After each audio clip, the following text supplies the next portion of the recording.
Team Viajero, Team Viajero, Team Viajero, Team Viajero, Team Viajero, Team Viajero, desde la histórica ciudad de Pirayú, Campamento Cerro León, donde el Mariscal López tuviera su cuartel general y las tropas paraguayas se prepararon para la gran contienda de la Guerra Guazú.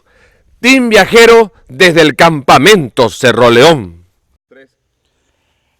Bueno, estamos aquí con Alcides Cabrera, él es el encargado del Museo Cerro León. Alcides, contanos, ¿qué tenemos en este museo? Hoy día quedan 2 casonas vacías. Eso porque esto estuvo en mano privada 100 años. A los 100 años el gobierno recibe en donación estas 2 casonas totalmente vacías. Según versiones de escritores,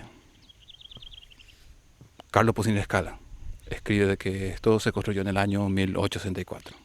En ese año el ferrocarril llega a Tacuaral, hoy hay Pacaraí, llegó a Pirayú, estación de Cerro León, 3,5 kilómetros de acá, hasta Paraguarí. Llegó a la estación de Cerro León, 3,5 kilómetros de acá.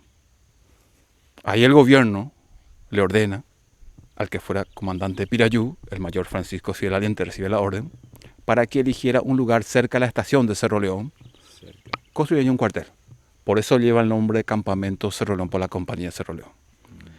Se elige el lugar. Era un lugar estratégico, intermedio de las principales poblaciones. Intermedio entre Asunción, 63 kilómetros, la fundición de hierro, Ubicuí, 98 kilómetros aproximadamente, y el medio de transporte, el ferrocarril, lo cual llegaba a 3,5 kilómetros de acá. La idea era que llegue alguna vez aquí, Alcides. Hay un proyecto, había un proyecto, pero empezó la guerra y paró las construcciones. Se elige el lugar, se construye, ahí la población fue llamada acá para instruir militarmente, para la guerra. Su función fue, en un principio eso, instruir a la población civil, a la milicia. Después lo de arte de oficios, carpintería, herrería, albañilería, secos de ropa para la milicia. Ya a partir de 1865, estallando la guerra, llega acá el presidente. Establece que Cerro León, o el campamento Cerro León, fuera cuartel general. A partir de allí, se centró en armamentos bélicos, más personal militar, y de aquí partieron para todas las campañas. ¿Cuántas personas aproximadamente decís, Javier? Alcides, que llegó a estar aquí en el campamento? ¿Cuántos miembros del ejército, vamos a decir? La capacidad era para 25 o 30 mil soldados. Se llegó a tener acá 23.000 soldados. 23.000. Después, estallando la guerra, fue establecido cuartel general. Ahí se centró el armamento, la totalidad. Ahí ya no hay datos. Los 5 años, cuartel general. Ya por última vez, el resto de la milicia y el mariscal pisa este lugar. Después la batalla de Toronón, Abaguita y Guaté llegan acá, una última reagrupación acá. Y el camino que tomaron fue de Ascurra, Pirigüí un grupo, otro hacia Caraguatá. Después quedó esto abandonado. 4 años de terminar la guerra, el gobierno vende esto a una empresa brasilera, Travaso y compañía. En manos de esta empresa Travaso se pierde 180 casonas. En un principio había versiones de que acá se llegó a construir 36 casonas, otros 40, 50, otros decían 70, otros 92. Hoy día 182 casonas con estas 2. 180 se pierde en 10 años en manos de esta empresa brasilera. ¿Por qué decís, Alcides, que se destruyó? ¿Cuál era la intención de esta empresa brasilera? Algunos dicen también que había una versión de que pudiera haber oro en este local. ¿Qué podrías decirnos vos, Alcides? Hay versiones de que esta empresa, Travaso y compañía, obtuvo de lo que llevó Brasil, todo tipo de documentos, evidencia, o lo que no le servían lo quemaron, y de esos documentos que Brasil llevó, consiguió, según cuentan, un documento en el cual detallaba de que la reserva, los famosos lingotes de oro, que era la reserva del Estado, se había cargado en un vagón en Asunción. Destino de esa carga, estación de Cerro León, de ahí al campamento debía llegar en carreta, 5, 6 o 7 carretas de lingotes de oro, y que esa carga no volvió a salir de acá. El objetivo de esta empresa, Travaso, supuestamente era esos lingotes de oro. Compran del Estado, se instalan en estas 2 casonas, utilizan como vivienda, por eso no tocaron esto. Ahí empieza la búsqueda, a demoler o dejaron que se cayera.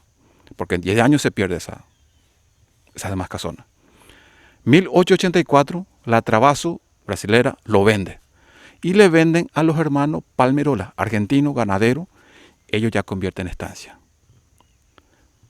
63 años, aproximadamente en manos de Palmerola. De ahí, descendiente de esa familia, lo vuelven a vender y le venden a la familia Romero Pereira. Y ellos fueron los que donaron. El arquitecto Tomás Romero Pereira dona esto al Estado en el año 1964. Después de 100 años, aproximadamente vuelve a mano del Estado en donación las 2 casonas más el predio de 7 hectáreas. Es lo que queda del famoso campamento Cerro León, cuartel general del ejército paraguayo, para la guerra contra la Triple Alianza, o Guerra Guazú. ¿Qué se hacía acá? ¿Qué tipo de entrenamiento? Militarmente. Acá detrás de esto, la plaza que quedaba era el campo de formación. Maniobras militares, Paraguarí, estación de Cerro León y Pirayú, porque 10.000 hectáreas aproximadamente era, desde Pirayú hasta Paraguarí, de la Cordillera de lo Alto hasta la vía férrea. Maniobra militar esta parte. Acá formaciones. Después lo de arte y oficio, carpintería, todo adentro. Entonces, Solano López y Madame Lynch estuvieron aquí habitando Alcides. Se maneja, no hay un documento verídico de que estas 4 primeras habitaciones fue destinada para la presidencia. El salón, la oficina del mariscal. O sea que esta parte es la presidencia. Ya pasando el pasillo, habitaciones con oficina de los altos jefes. El general Wenceslao Robles asume como comandante a partir de 1865, como comandante del campamento. Instructores Bernardino Denis, Francisco Pereira, el que era comandante de Pirayú, el mayor Francisco Fioraliente, a quien se le ordena elegir construir esto, también fue nombrado instructor del campamento. Esta parte. La otra casona tiene un salón de 168 metros cuadrados. Cuentan de que fue sala de reuniones de comedor oficiales. Otra más chiquita, la que era comedor del mariscal. O sea que las 2 casonas fue de los altos jefes. La parte de la comandancia y el Estado Mayor, lo que hoy sobrevive. Allá 4 hileras de casonas, que eran dormitorio de soldado, desapareció. Allá 2 hileras de casona, entre ellos eran comedor, depósitos, talleres, caballeriza, y las últimas, ya muy cerca de la cordillera, hospital de sangre. Ya muy cerca del cementerio. Ahí debían llegar los soldados heridos de la batalla a recibir asistencia médica. Por supuesto, en aquella época no había mucho que hacer por ello. Algunos graves fallecen y fueron enterrados ahí, en la falda de la cordillera, en fosas tipo comunes. En el año 1866, también la guerra de epidemia por parte de la Argentina. De ahí vinieron la peste de diarrea, cólera, que no había cura. Los soldados se contagiaron con esta peste y llegaron acá a recibir asistencia médica. Por supuesto, no había cura. Le contagiaron más soldados, enfermeras y parientes de los fallecidos allá. Hubo una pandemia. Sí, un promedio de 5.000 cuerpos están enterrados ahí, olvidados, porque está en propiedad privada esa parte. Alcides, contanos, ¿hacia dónde estaría el Cerro León? ¿Y cuál es el proyecto, cuál era el proyecto del Mariscal López de traer las vías hasta este campamento, Alcides? Acá estamos enfrente del campamento. Su frente daba a la estación de Cerro León. En el 64, 1864, llega hasta ahí el ferrocarril. Había un proyecto de traer la maquinaria a vapor hasta el campamento. Que llegue acá. Sí. A 1,5 kilómetros está el terraplanado. Si tardaba 2 años más la guerra, esa maquinaria iba a llegar hasta acá, lo cual iba a agilizar más el transporte. El transporte de las personas. Todo lo que venían de Asunción y viceversa, todo lo que salen del campamento. A 1,5 kilómetros está el terraplanado. Quedó evidencia de que el ferrocarril iba a llegar. Iba a tener un desvío y iba a llegar hasta acá. Pero empezó la guerra y lastimosamente paró ahí. Tal así que todo lo que era un fundido, forjado en la fundición, armamento, en la fundición de hierro, llegaban aquí en carreta. Acá adentro se le carga la pólvora, se le coloca la mecha, el detonador. Esto nuevamente en carreta. Para las batallas ya se carga en carreta hasta la estación del tren. Y de ahí con el tren hasta Asunción y se distribuye en barcos. Pero si esa vía del tren llegaban acá, iba a ser mucho más fácil. Pero lastimosamente el tiempo no se pudo. Había otra entrada. Esta es la entrada que está aquí, era la original, o había otra entrada para llegar hasta Cerro León, Alcides. Esta entrada es nueva. La original es por la estación. Que era más cercana. Sí, o no, por el medio de transporte. La gente se moviliza desde Asunción, venían con el tren hasta la estación. De ahí, a pie, a caballo, carreta o surque, llegaban acá. Ese era el único camino. Acá, Sí. sería. Esta es un camino nuevo. Sí, porque era bastante larga también, Sí, sí. ¿verdad? Y aquí es más cercano a Sí, la... 3,5 kilómetros está la estación. Ajá, La más utilizada en aquella época. ya. Porque la gente se movilizaba por allí. Contanos, Alcides, ¿qué fue el cementerio Cue? Y también nos llega la información del Icuamadama. ¿Puedes contarnos algo al respecto, Alcides? Acá, 4 hileras de casona, dormitorio de soldados. Del otro lado, 2 hileras de casona, lo cual llega hasta el pie de la cordillera. Entre dormitorio, o sea, comedor, depósitos, talleres, caballeriza y las últimas casonas, hospital de sangre. Ahí deben llegar los soldados heridos de la batalla a recibir asistencia médica. En plena guerra no hay mucho que hacer por ello. Algunos fallecen y fueron enterrados allá, en el cementerio.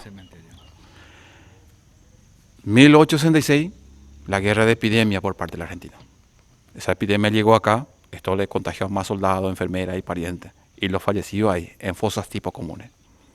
Hoy día queda una cruz ahí, pero hay un promedio de 5.000 cuerpos ahí. Está muchísimo. Sí. El día que se haga una excavación arqueológica, quizás se compruebe la cantidad exacta de restos que están ahí. Se estima, sí. Pero un promedio de 5.000, puede ser menos, puede ser más. Un poco más hacia la derecha está el Icua. Hay datos de que, versiones, de que el único lugar donde estuvo el mariscal con Madame Lin compartiendo habitaciones fue acá. Porque hay versiones de que en otros lugares no se le permitía, o los familiares no le permitían. Y el único lugar que le permitía estar junto era acá. Entonces el mariscal López mandó limpiar y tallar, porque hay 2 nacientes allá, a 1.400 metros ya pasando el cementerio. Una cascada, otra que la atraviesa. Una naciente, una cascada, o sea, otra que la atraviesa, la cual fue tallada. Hicieron tipo pileta o piscina, para que la Madame Lin, durante su estadía acá, dentro del campamento, llegara allí para el aseo. Por eso le llaman Icuamadama. ¿Dónde el camino acá para ir a ese lugar directo? No hay un camino, pero queda a 1.400 metros. En aquella época, en línea recta. Sí, en línea recta, se pasaba por el campo de formación prácticamente para llegar hasta allá. Hoy día, allá. 3 kilómetros de camino para llegar allá. En aquella época, acá por el medio. 1.400 metros en línea recta. Contanos, Alcides, ¿qué significa la zona arqueológica aquí dentro del campamento Cerro León? En el 2015, Google Maps sacó una fotografía satelital. Ahí se ve los cimientos de las demás casonas. Antiguas. ¿Sí? Se hizo un trabajo de arqueología. Se hizo la excavación en esa parte donde supuestamente tenían que estar los cimientos, pero al parecer no se halló. Y la conclusión de ello era de que las demás casonas no eran desconstrucciones de esta, que eran más sencillas, de barro, de madera, lo cual con el tiempo se perdió. Pero O sea, solamente estos dos son los que eran de este material. de este material, supuestamente, no sabemos. Pero se hizo la excavación, no encontraron nada y se le llevó a la conclusión de que eso fue. ¿Cuándo Mariscal abandona Cerro León? Por última vez, el resto de la milicia pisa el lugar. Después de la batalla de Toronó, a Baguitebete. Llegan acá, una última reagrupación acá. Se dejó acá 50 hombres en resguardo de esto. De ahí el camino que tomaron fue de Ascurra, un grupo Piribebuy, otro hacia Caraguatá, ya camino a Cerro Cora. Esa fue la última vez que el mariscal y la milicia pisa este lugar. Después termina la guerra y esto quedó abandonado. Contanos, Alcides, hay tantas historias, tanto que pasó en este lugar, en este campamento. Contanos y a toda la gente, ¿se escuchan algunos ruidos? ¿Hay algo qué suele pasar. Contanos algo de eso, Alcides. Hasta hoy día hay gente que hizo la restauración de esto. Ellos, desde que llegaron, sintieron la presencia de ellos. Mayormente de la noche, inclusive de día. Algunos dicen que son ecos, pero hasta hoy día siguen de eso. Y mucha gente que llega acá a acampar suelen contar sobre ello, de que escuchan, inclusive ven. Estamos en la tranquera de la estancia Don Calixto, perteneciente a la familia Negrete, Saguier Negrete, de los Saguier Negretes. Acá estamos a nuestra espalda justamente, ¿verdad? Queda todavía, esto era el antiguo camino real, ¿verdad? Que justamente allá en el fondo, en el bosque, entroncaba, era un ramal que iba a la izquierda a Cerro León, hacia el frente, al costado iba hacia Pirayú, y hacia la derecha, ¿verdad? Hacia la derecha iba a Tacuaral. Entonces este es el camino, y a 150 metros de acá aproximadamente, en donde están aquellos cocoteros, los dos cocoteros, hacia la derecha hay un montículo todavía, un montículo que son los restos de la que fuera la casa del Mariscal López acá, ¿verdad? Durante 4 meses en los bajos de Ascurra. Esa casa pertenecía, según el coronel Centurión, a la familia Ramírez. La familia Ramírez de acá también, una de las familias tradicionales, juntas con la de la familia Gavilán, que justamente hace poco visitamos. De ahí entonces venían, ¿verdad? Venían precisamente las carretas y la gente, ¿verdad? Las tropas que iban a ir hacia Piribebuy fundamentalmente, porque Piribebuy era la ciudad principal de las cordilleras. Tal es así que el Mariscal, justamente el 8 de diciembre de 1868, la hizo capital de la República del Paraguay, la tercera capital de la República del Paraguay. Entonces ahí, ¿verdad?, es donde se forma un nuevo estado, y en esta parte es donde vienen los paraguayos desplazados, los paraguayos que fueron desplazados y fueron a refugiarse detrás de las cordilleras y a construir unas trincheras encima de los cerros para protegerse. Primeramente, esos 4 meses el ejército se entrenó en esta llanura justamente que es la llanura que va y termina en el lago Ipacaraí, y que comienza en los cerros, en las serranías de Paraguarí. Aquel cerro, al que es la parte más elevada, ahí tenía el Mariscal López su observatorio.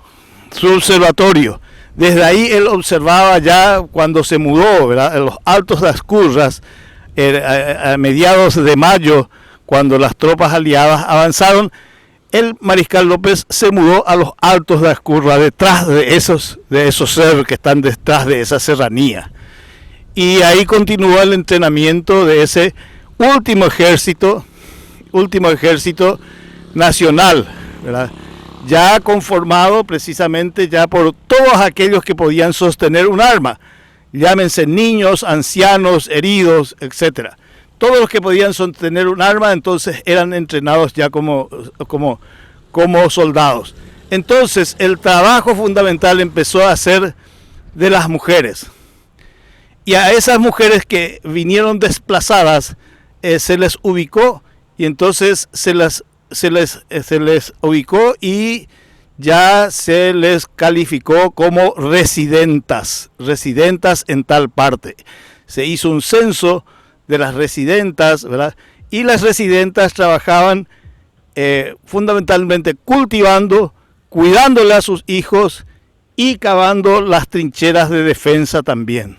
Porque los hombres, todos los que podían sostener un arma, estaban entrenándose, ¿verdad?, para la guerra, y era un entrenamiento muy duro, porque era para enfrentar de infantería y con lanza, ¿verdad?, a la caballería. Entonces ellos se entrenaban para desmontar a la caballería, que era el arma más poderosa de los brasileros, desmontarle a los soldados de caballería y matarlos en el suelo en un combate cuerpo a cuerpo.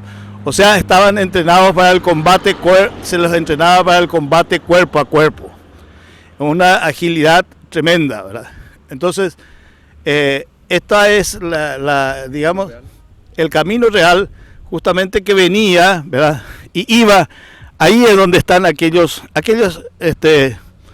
chiparupá, se le llama a esos arbustos de hojas grandes que están ahí, ¿verdad?, verdes, siempre, y son indicativos justamente de lugares pantanosos, y en este caso realmente es ahí, ¿verdad?, están rodeando a una surgiente, una surgente, ¿verdad?, una surgente que donde venían los animales, ¿verdad?, de tiro, y los animales, ¿verdad?, los animales que llevaban, ¿verdad?, los montados, y bebían ahí, ¿verdad?, bebían el agua para empezar la subida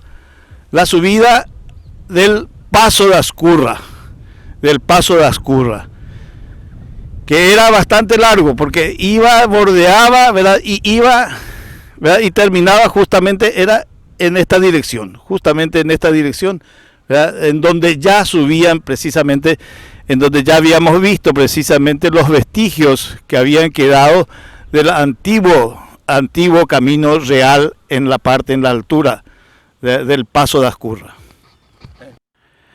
Aquí en el fondo está precisamente la casa señorial de la familia Gavilán. Esta es una familia que tiene su origen español, en 1860, porque esta es una de las casas señoriales que subsistieron, que quedaron después de la guerra del 70. Estamos con Rita viuda de Gavilán, y Ermelinda Gavilán, justamente descendientes de la familia propietaria de esta casa señorial que fue edificada incluso antes de la guerra de 1870, y que corresponde a una familia evidentemente ganadera y con muchas evidentemente influencias, porque en su patio, ¿verdad?, está justamente construida la capilla al Niño Salvador del Mundo, con su familia, San José y la Virgen María, ¿verdad?, autorizada en ese tiempo por la iglesia de Yaguarón, de la cual dependía precisamente Pirayú. O sea, esa capilla fue autorizada por la iglesia de Yaguarón, y está acá el documento justamente en una de las paredes, ¿verdad?, está el documento que testimonia esto. Además, se le permitió a esta familia tener también dentro de su propiedad un cementerio familiar, en donde están todos son de la familia Gavilán. Esta es una familia que emigró también fue también acompañando a las tropas hasta donde pudo, hasta Caraguatagüí, y luego vinieron otra vez a instalarse otra vez originariamente en el lugar originario. Y por lo tanto, es una familia, ¿verdad?, que antecede inclusive, ¿verdad?, a la guerra del 70, y que luego vino otra vez a colonizar este lugar. Ermelinda, ¿puedes explicarnos un poco más la historia de tu familia, un poco la historia de la familia y la historia de... Hay 46 o 45. Sí, acá está justamente ahí atrás, ¿verdad?, un árbol genealógico. Sí. ¿Qué dice? Bueno, yo voy a decir que según mis antepasados que me contaron, que fue en 1746. Aquí tenemos el árbol genealógico que nos cuenta la historia de nuestra familia, y siempre tratamos de mantener la unión haciendo una reunión cada 6 meses. Y aquí está la tumba en el patio de esta casa grande, está el cementerio, la iglesia, que se reza cada domingo los rosarios, y también en el cementerio sí que se entierran o tienen los panteones los parientes que van muriendo. También, los gavilanes, todos. Y parientes de los gavilanes, sí. Y esto fue permitido ya hace mucho. Hace mucho.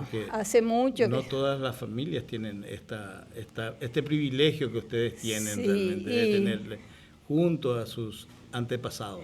Y por lo visto que nuestros antecesores eran tan católicos que tuvieron que edificar aquí la capilla y también el cementerio, porque la capilla cuenta con, vamos a decir, con el niño Jesús, también con la Virgen María y San José.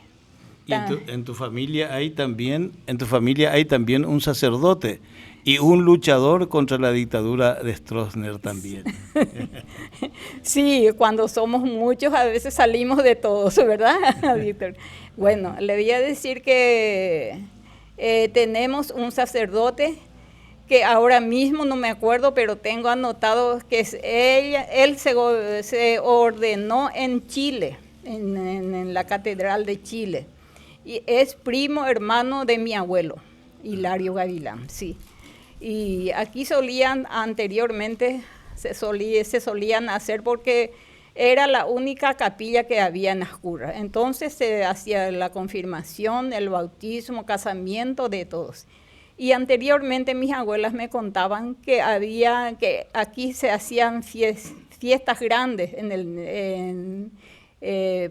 como una fiesta patronal, vamos a decir.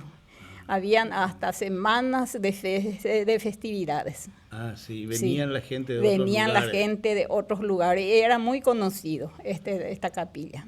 Muy conocido. Así mismo, Víctor. Ah, sí. ¿Llegaste vos a una de esas, a ver una de esas? No, nunca. Me contaba mi abuelita, exacto, que es Amalia, viuda de Gavilán. En, sí. En ese tiempo, sí. Sí, y a ella también, a mi tía también le contaba todo, mi abuela. Exacto. Sí, ella murió, posiblemente dijeron, nosotros no sabíamos tan bien, pero murió a los 100 años casi. Amalia viuda.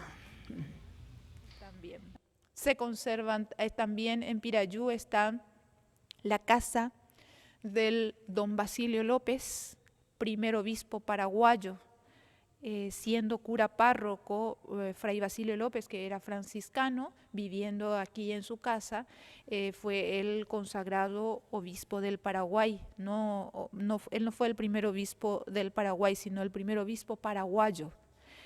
También está el empedrado Bolí, un empedrado de poco más de 100 metros que hicieron los prisioneros bolivianos que quedaron aquí y en este momento necesita una urgente reparación. Hay un símbolo prácticamente de Pirayú que es la estación. La estación la estación ferrocarril de Pirayú, tan famoso, tan conocido por el Chipá Pirayú, donde las chiperas vendían sus productos a los pasajeros, teniendo en cuenta que Pirayú era el centro prácticamente donde subían y bajaban los pasajeros, todos los que venían de todo este sector, de Yaguarón, de Cacupé, todos acudían a la estación para viajar, para esperar a sus seres queridos. Después que se utilizó mucho durante la guerra, de la estación queda nada más 7 kilómetros el campamento Cerro León, entonces se traía todas las cosas que se iban a necesitar para las guerras, las vigas y todo lo que los soldados hacían en el campamento, traían en la estación y de allí se cargaban en los trenes, en los vagones para poder llevar hasta donde sea necesario. Tiene 2 torres muy importantes porque aquí hace como un triángulo lo que entonces estaba el campamento del Mariscal en Ascurra y el campamento Cerro León, que hoy está ubicado en una compañía llamada Cerro Verá, y la estación. Entonces desde la estación se podía prácticamente divisar los 2 campamentos. Está ubicado en un lugar estratégico y bueno, durante muchos años aquí sirvió como como algo muy importante para el comercio, la economía, como un medio de comunicación fundamental para todo este sector.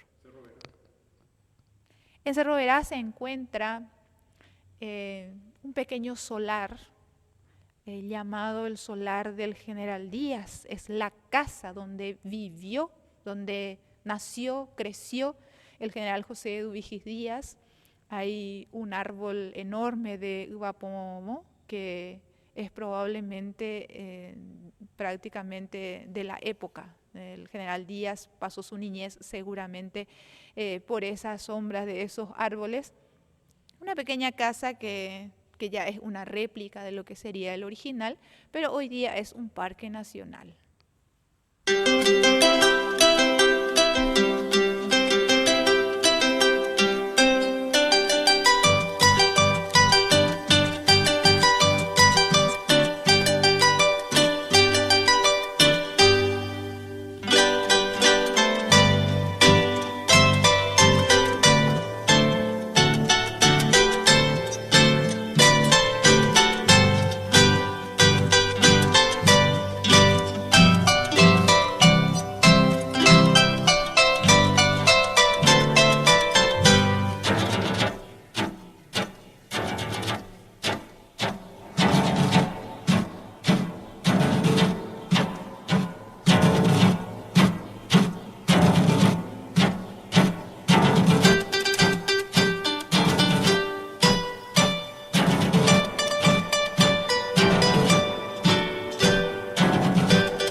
Una bella tarde, recordando nuestra historia, al Mariscal López y muchos de nuestros héroes. Gloria a la patria con estos nuevos integrantes del